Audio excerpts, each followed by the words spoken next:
Welcome everybody to our webinar today. The focus is around financial agility, and we'll take you through where adaptive planning will help you with your financial agility. Starting with some introductions, you've got myself, Ian Derbyshire, who is the commercial manager here at Revelwood. I myself have been involved in the world of Workday Adaptive Planning for almost 7 years now. So I have been involved helping many customers realize the benefits of Workday Adaptive Planning. I take a great delight in helping businesses like yours get the benefits that we see on a day, weekly, monthly basis. So I'm joined here today by my colleague, John Paul. Over to you. Yeah, so John Paul, JP from the Netherlands. I work as a solution consultant for Revelwood. I've been in the Workday ecosystem for over 14 years. 10 years of that actually implementing Workday Adaptive Planning. Most companies that I implemented were companies that were coming from Excel, so they faced a lot of issues in regards to agility, automation, trusting accuracy of data, and so forth. And the last 4 years as a solution consultant, and my role really is to ultimately show you a solution to your problems in FP&A. And you're going to show them that here today, JP. Thank you. Exactly. In terms of the agenda, we're going to give a bit of an overview on who Revelwood are. We're going to touch briefly on how adaptive can help with agility. You're going to hear that word a lot today because that's the theme of our session. Whilst everybody is on mute, because that helps us with background noise, etc., we do want to try and make it as interactive as we can. So we do have a couple of polls. We're going to have a section Q&A. So please feel free to use the Q&A and the chat function at the bottom, and I'll do my best to keep on top of them. The main event today is JP taking you through a demonstration of adaptive planning and highlighting where agility fits in and how it will help you within your organization. We'll then wrap things up at 45, which will then allow you all to get back to your day jobs in what I'm sure is a busy time of the year. I'm sure many of you are right in the middle of budget season for next year. So we'll aim to finish bang on time today. So in terms of moving on to Revelwood and who we are. So Revelwood are headquartered in the US, but we have offices throughout Europe. We're a platinum partner, we're an award-winning partner, and we've done many implementations, north of 400 adaptive planning implementations. We've got presence in the Benelux region. We've got consultants. We have customers in your region. So that's good for making sure we understand some of the nuances that local regulations bring. All of our consultants have true FP&A experience. Many of them have come from where you guys are, working in finance, working in FP&A, managing budget, forecasting, scenario planning in Excel. So they understand your pain points and are able to translate that quickly in realizing benefits within adaptive. We are recognized throughout the Workday ecosystem for delivering on its promise, on our promise, sorry. We are straight talking, we're honest, we work with you because our number one aim is to make you guys self-sufficient in a tool that will give you benefit and, of course, agility. So what does agility need? Okay, and a couple of references from various surveys. Manual processes causes delays. Yeah, you're pulling data together It's on spreadsheets. You've got different versions. So 73% of customers on a Deloitte survey says they cause delays. Poor data leads to poor decisions. Everybody knows about the one version of the truth, and what Adaptive gives you is exactly that. So only 22% of customers believed they had the right data to make the right informed decisions. Harvard Business Review did a survey that talked about modern tools. Adaptive is one of the modern tools in the planning ecosystem.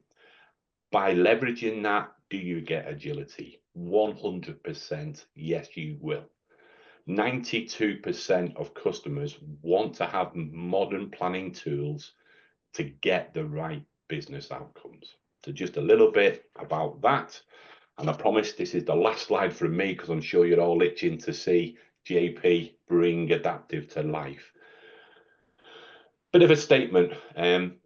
You guys need the tools to be automated, to be agile, and in real time. Okay. If you've got Excels, how many times do you see final version, final version? How many times do you see people have changed something here and it's not reflected over here? And predictive insights. You'll see today, Adaptive already has today the ability to use machine learning to take historical data and help you predict the future. Okay, so that's the final slide from me. We're going to move into our first poll question. Move on to the next slide and then pop up.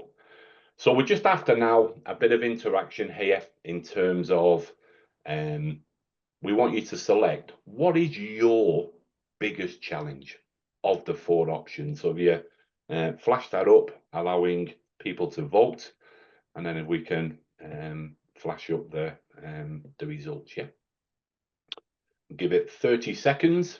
Quite a large number of attendees to put that in.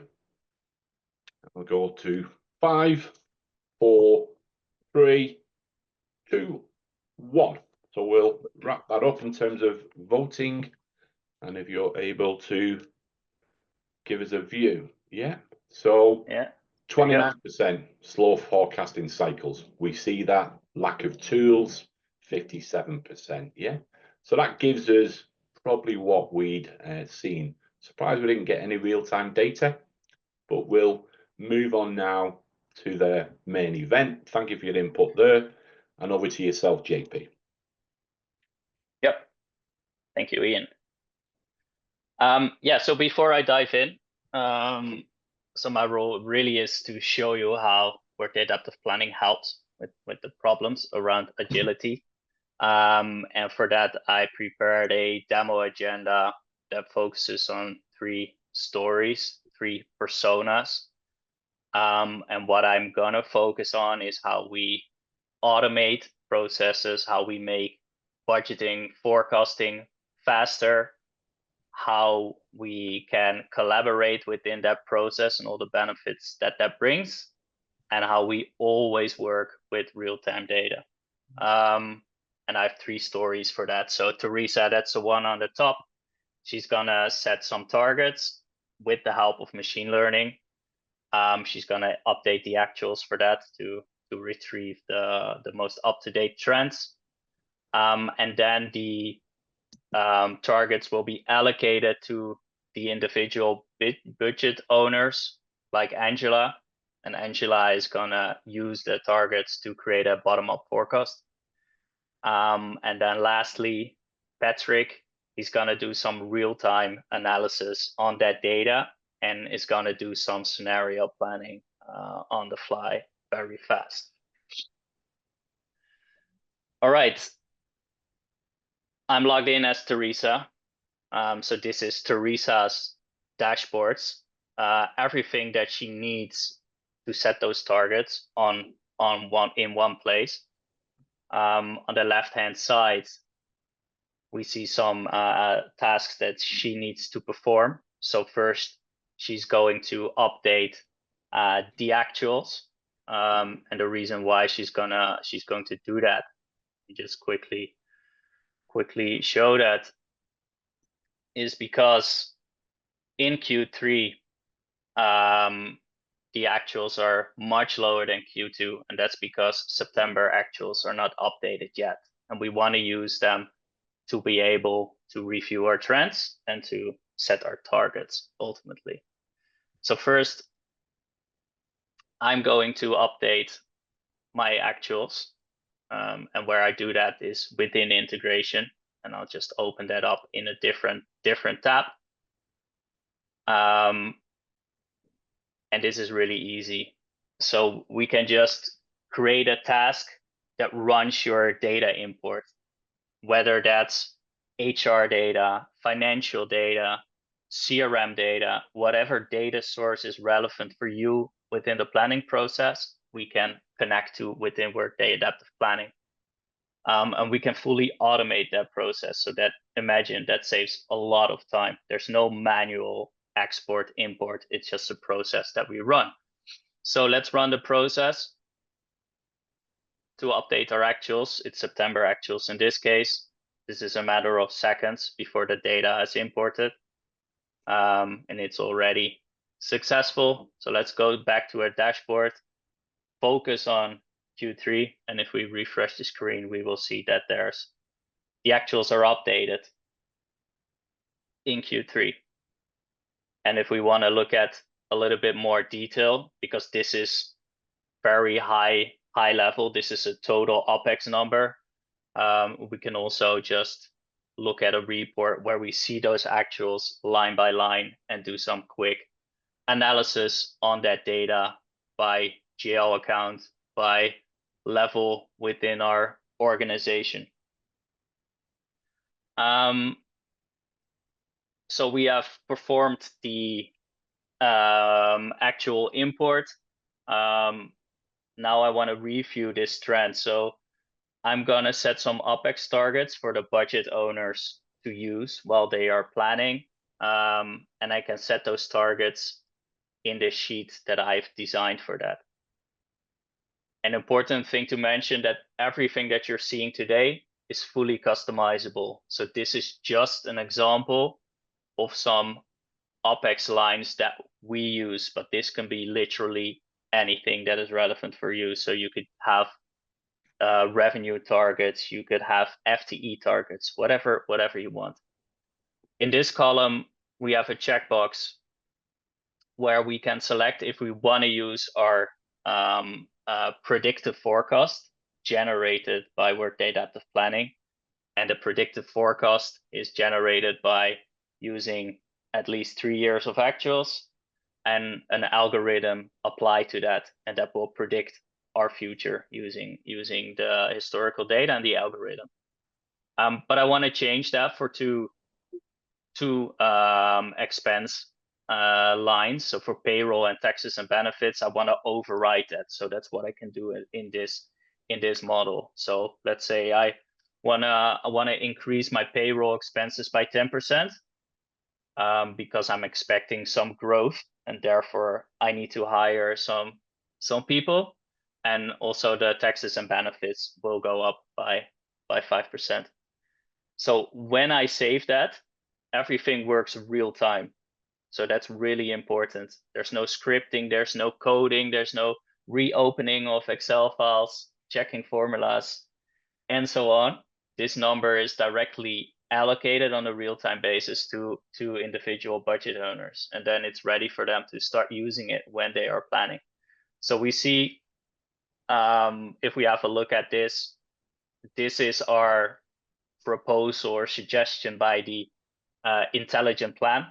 This was our actuals last year, and my actual target is this column. So that's what I'm going to use as a target for OPEX by the individual budget owner.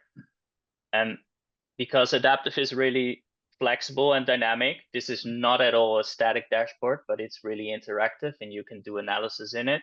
And let me just prove that to you. So this is our total OPEX number, but what if I just wanted to look at it by function? What if I want to drill down even further and go into the department? You can do that on the fly in adaptive, and you can do it real time. Right. So that's me. That's Teresa. That's Teresa's job. There's one thing I'm gonna do.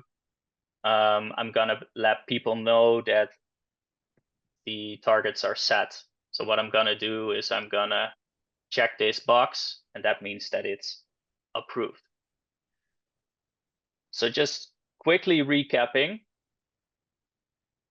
what we've just done. So we have run the actual import that took care of data transformation and loaded it automatically in adaptive.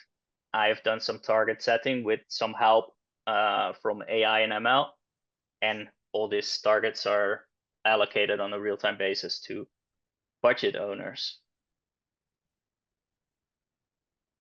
Thank you, JP. So just recapping that in terms of business benefits, what I seen there is that we're removing low value tasks. You're seeing how easy it was to import data, get your latest actuals in there.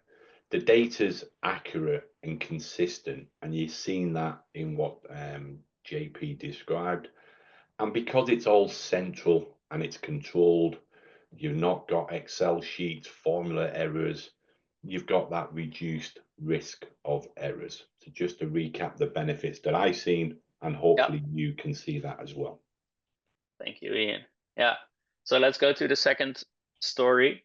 Angela is gonna do some collaborative planning. So we were looking at dashboards, looked very nice, of course, high level target setting, but how would you then use that data as an end user? And that's what this story is about. So let me go to oops, that was Patrick, I'm sorry. So let me just log in as Angela. Angela is logged in. Or I'm logging in as Angela. Her homepage is a process view where she can look how far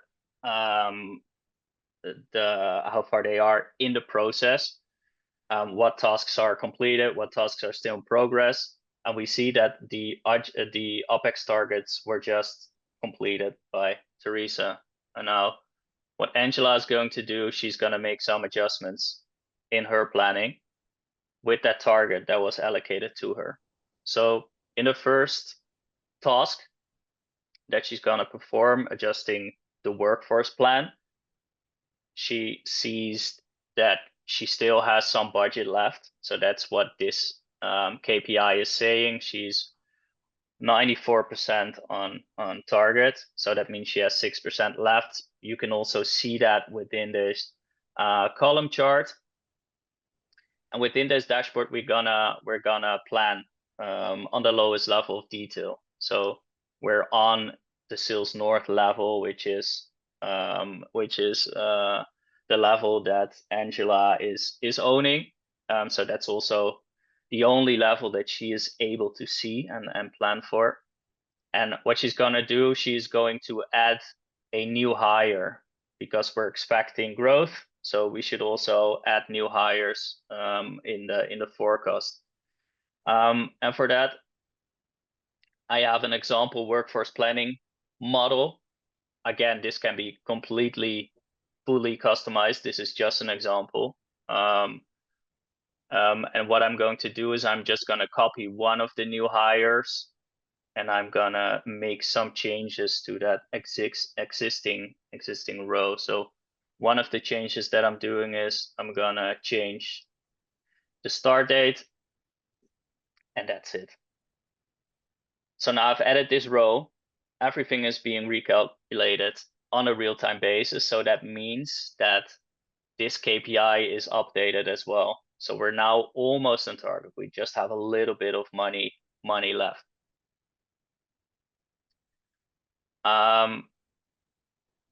Going back to the process. So we have completed this first task.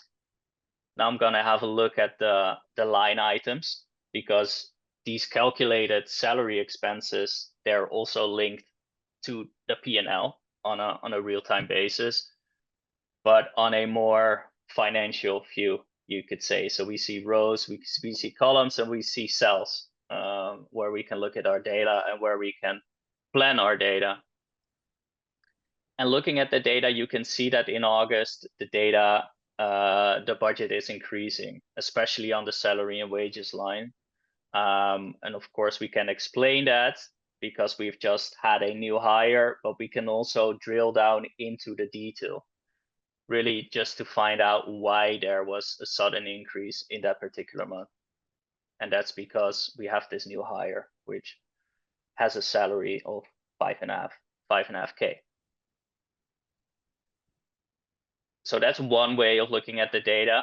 What we can also do is we can show anomalies, which will give you, it will highlight anomalies in the plan compared to what the machine learning forecast would predict. So what you see in here, it might be a little bit small, but we see our current value, which is out of bounds, basically. And we see what was predicted by machine learning, and we see what the lower and the upper bound is. But at one view, you can see what the anomalies are. And what we can also do to the data is we can make notes to the data for other people to see. And also another thing that is very visible is that, and maybe I should just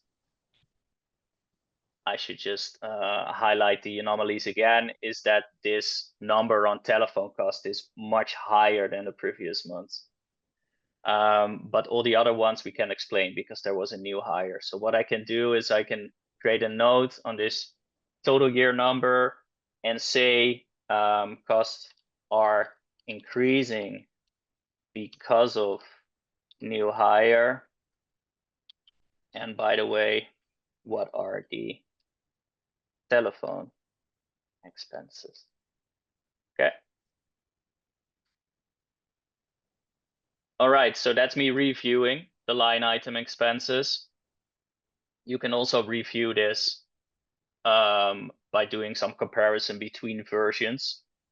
And for that, we have reports in Workday Adaptive, which are extremely easy to build and also very flexible. So for instance, what you can do, I'm now looking at the previous forecast.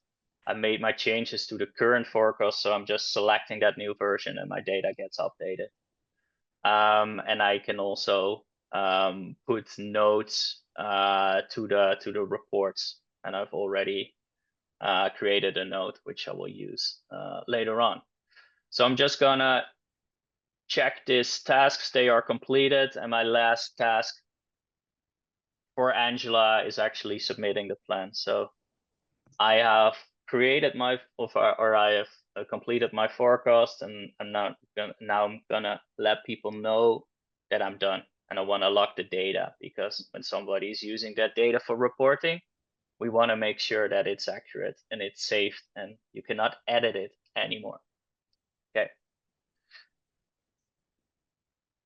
So quick recap again. So what I've showed you in terms of features, I've showed you that Angela can only look at the North sales data. So there's some role-based security.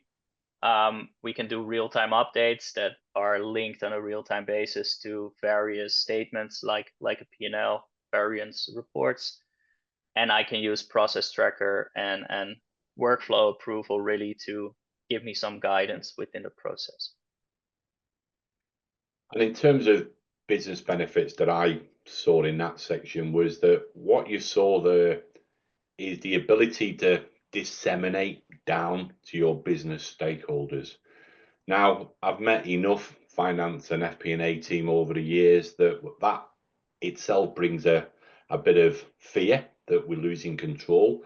But actually, as you've seen, you're disseminating information, you're giving them a process tracker. They have to do 1, 2, 3, mark it as complete. So it's very much giving them control, but with a set of rubber rails. They understand what they have to do and take the ownership. Yeah, that in turn means we get better quality, better completeness, because they've now got skin in the game for their budget. They are cost center owners, they are budget holders, they have a part to play in the overall finance control. By doing that, you are going to reduce manual validation, manual rework, and ultimately reduce cycle time. So they're the business benefits that you've seen and you will see with the advent of adaptive planning. Thank you, Ian. Yeah, so going to the last story, Patrick O'Brien. He's gonna do some real-time analysis. Although not everyone has submitted their budget, but there are some people that have submitted their budget, but he can always look at reports. Doesn't matter if people are have submitted their forecast, yes or no, because all the data is real time. After he has done that, he's gonna do some scenario planning on the fly. So a what if scenario, what if revenue would increase even more? Would we be able to hire even more people, for example? Okay.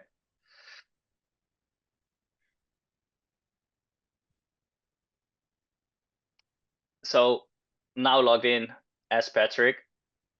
Probably need to log back in because after 10 minutes, Adaptive will time out.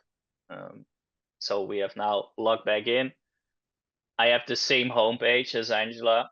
So when we look at all these tasks, we see that there's some progress here. So the Angela has completed the budget. All the other ones haven't yet, but that's no issue. What Patrick wants to do, he wants to analyze the data, just to get a feel on where this budget is heading. And what I'm comparing here on this report is all of my GL accounts. And I'm comparing two versions, so my previous forecast with my current forecast. And I'm also calculating variances based on that data. So looking at this, remember those telephone costs that I flagged. We can also see them clearly within this report. I'm looking at the total company level. So I might want to drill down into those telephone expenses just to see what is causing this big variance. So what I can do here is I can drill into level. That will automatically change the view of my report, and every end user in Adaptive will have this possibility to do that slice and dice within their reports. We can create shared reports and share them with the organization, but you're also completely flexible to create your own reports for your own use. So that's both an option. So what we see here, we see those telephone costs are on the Sales North level, and we also see a note there, which we also see at the bottom. Let me just highlight that to you. So costs are increasing of that because of that new hire. And by the way, what are those telephone costs? Patrick can now analyze and drill down into it even more, and maybe let's look at the total P&L for Sales North and drill into that number.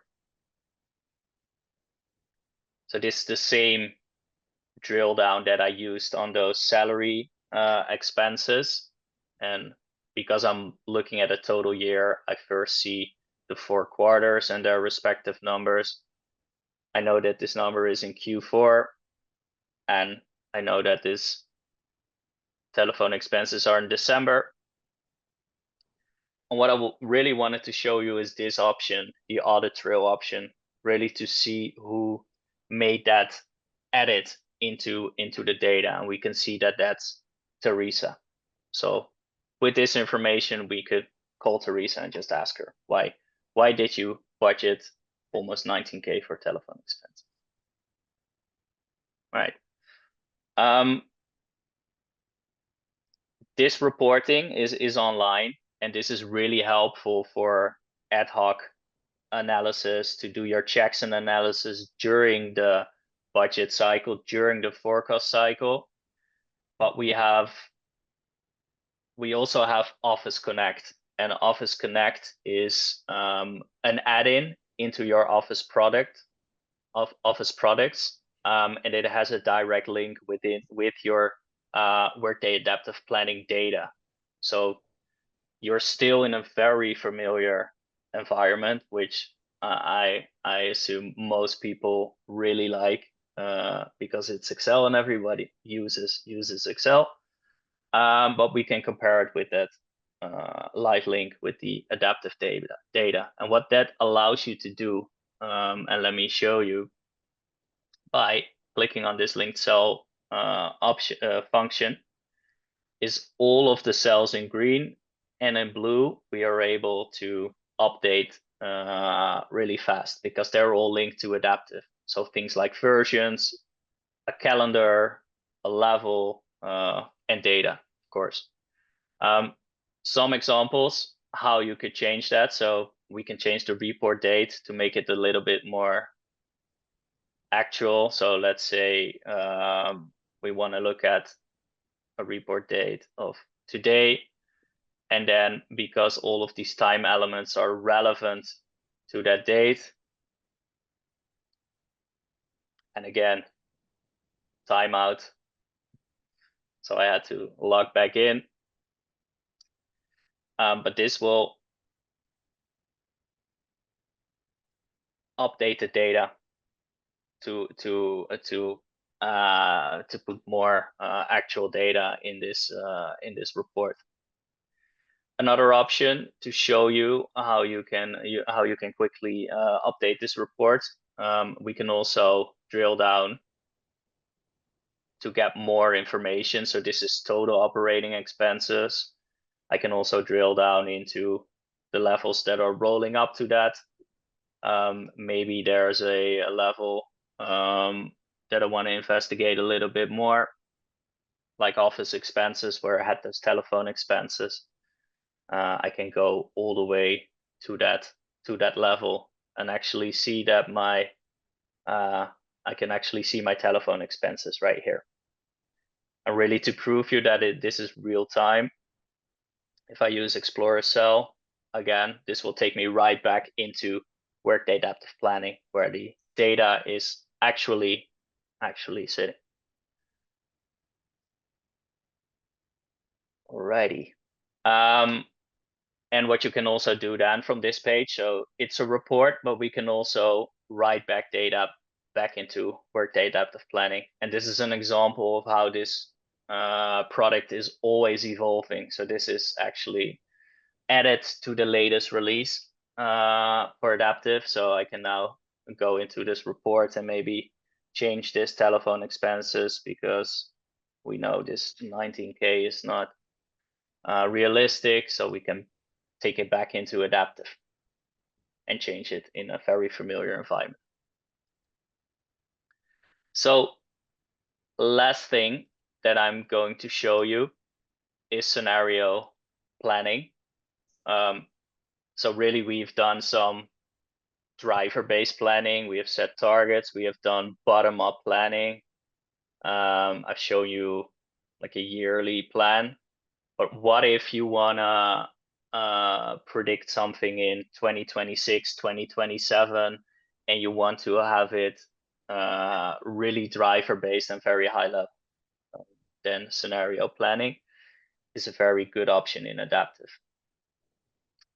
So first thing I'm doing, so I'm logged in and I'm looking at this dashboard where I have my relevant drivers that I want to use for my what if version, and I can see the real-time results of making some changes to the drivers in various visualizations and my relevant KPIs. First, I'm gonna make a scenario which is a personal scenario, and let's just call it what if new or something. That will create a scenario in seconds, so much faster than copying an Excel file, saving it under a different name, and so on. And I can use it straight away. So let's just key in some drivers. So 10% revenue growth in 2025, maybe 15 in 2026, and we'll do 20 in 27. And I'm gonna save this, and just by those 3 inputs, I can see what the impact will be on my KPIs. So like margin, operating expenses, and EBIT. And I also see how EBIT would be evolving over time with those revenue increases. And I'm also showing it in a waterfall because that's a chart that I really, really like. That concludes the demo. So let's just recap this final story. So really what I've shown you is multiple reporting options. One, really good for during the forecast process, do checks and analysis. I showed you Office Connect, which is good to distribute it to stakeholders because it's a very familiar presentation, and I have done some personal scenarios to really have a very fast way to look at the impact of changing some drivers in the future.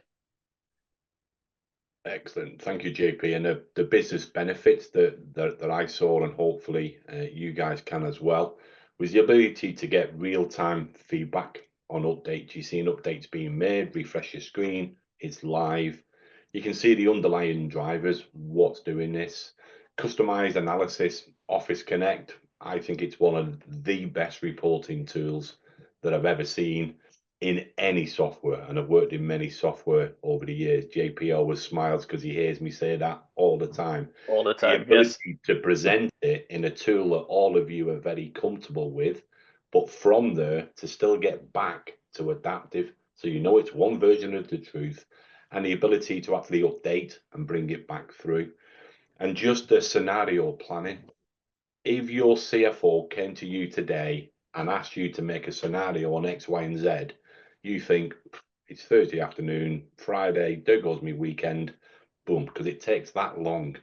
You've seen how quick it was to copy the current forecast, bring it through, change a few bits. Scenario planning tool to make you guys agile. And I said that was going to be the word of the day. So we're now going to move on to the last few bits in our webinar today. We want another poll. As I said, we want this to be interactive. We're going to flash up the poll now.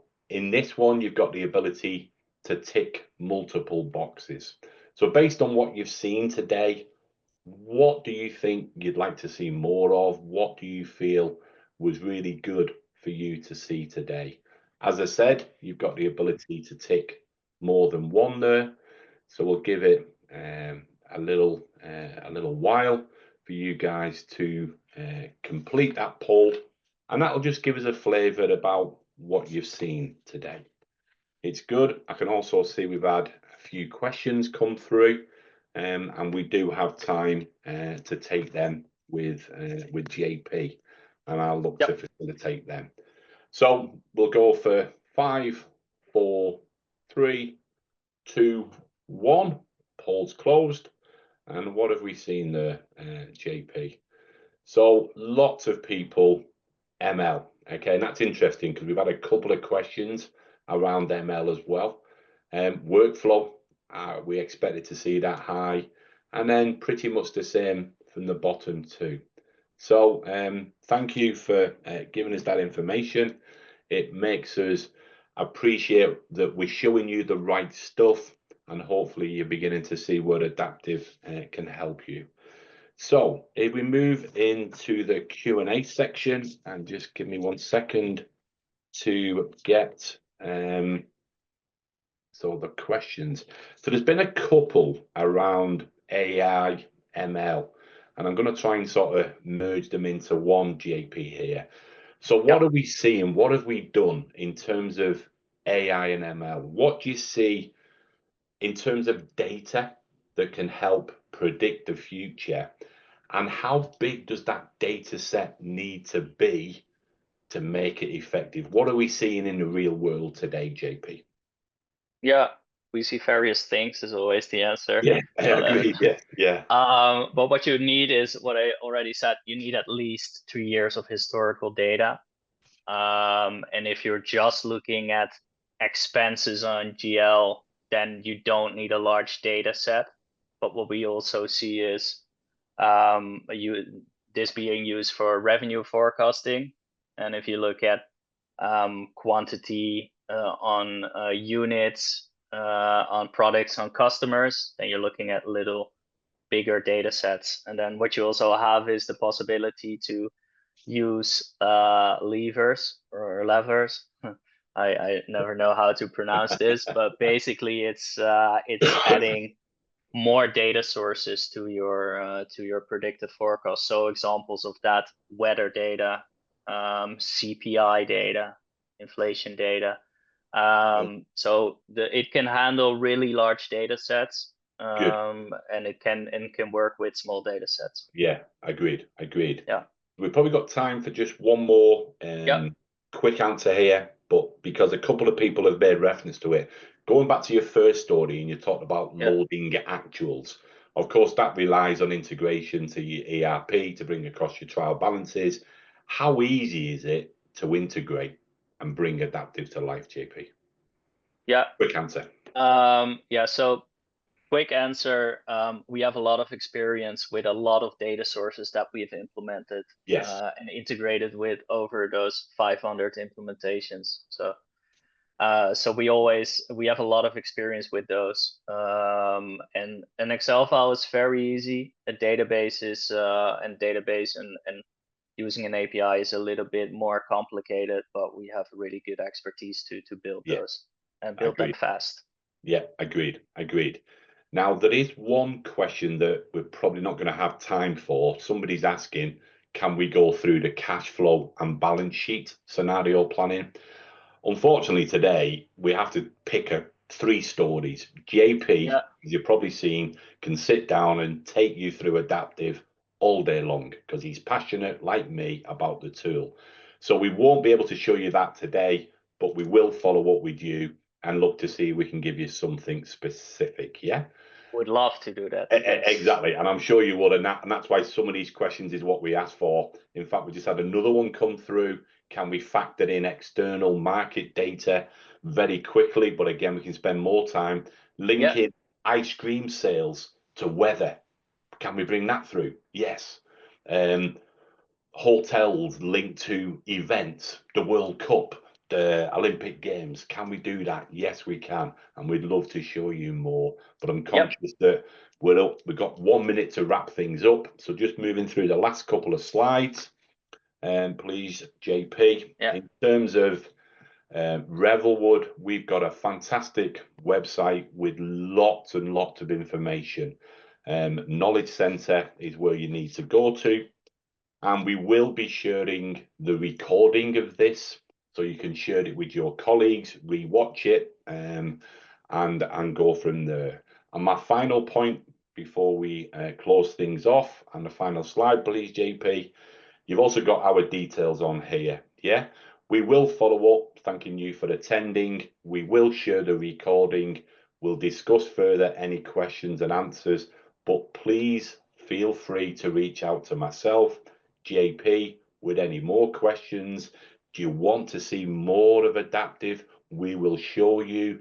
There's a great test drive tool that we now have that gives you the ability for JP to let you test drive Adaptive.